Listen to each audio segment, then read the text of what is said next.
एक गांव में रोहित और सूरज दो जिगरी दोस्त रहा करते थे। गांव में उनके लिए कोई अच्छा काम नहीं था, इसीलिए वो दोनों शहर जाकर काम की तलाश में निकल गए। शहर गांव से बहुत दूर था। कई घंटों चलने के बाद दोनों दोस्त एक पेड़ के नीचे आराम करने के लिए बैठ गए। रोहित ने सूरज से कहा, शहर अभी 5-6 किलोमीटर दूर है। लेकिन सूरज ने कहा, नहीं, शहर मात्र 2-3 किलोमीटर ही दूर है। इसी बात पर दोनों में बहस होने लगी। अचानक सूरज ने रोहित को जोर से एक चांटा मार दिया।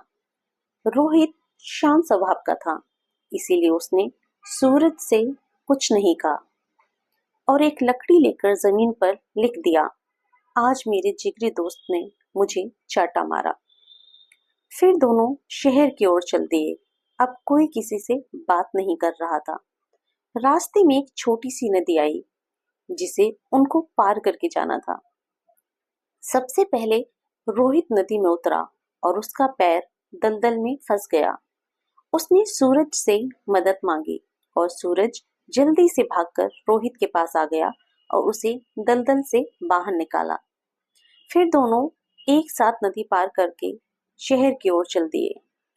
कुछ दूर चलने के बाद रोहित को दीवार नजर आई और उसने उस दीवार पर लिखा, आज मेरे जिगरी दोस्त ने मेरी जान बचाई। यह देखकर सूरज ने रोहित से कहा, जब मैंने तुम्हें थप्पड़ मारा तो तुमने वहीं जमीन पर लिख दिया, और जब मैंने तुम्हारी जान बचाई तो तुमने इतनी दूर आकर इस दीवार पर लिखा, ऐसा क्यों? तब रोहित ने जवाब दिया कि किसी की बुरी बात को अपने मन में जमा नहीं करना चाहिए। इससे उस इंसान के प्रति हमारे मन में नफरत पैदा होती है। इसलिए जब तुमने मुझे थप्पड़ मारा तो मैंने उसे उस जमीन पर लिखा, ताकि कुछ वक्त बाद हवा चलेगी और वह मिट जाएगा। लेकिन किसी की मदद को कभी भूलना नहीं चाहिए, उसे हमेशा याद रखना चाहिए।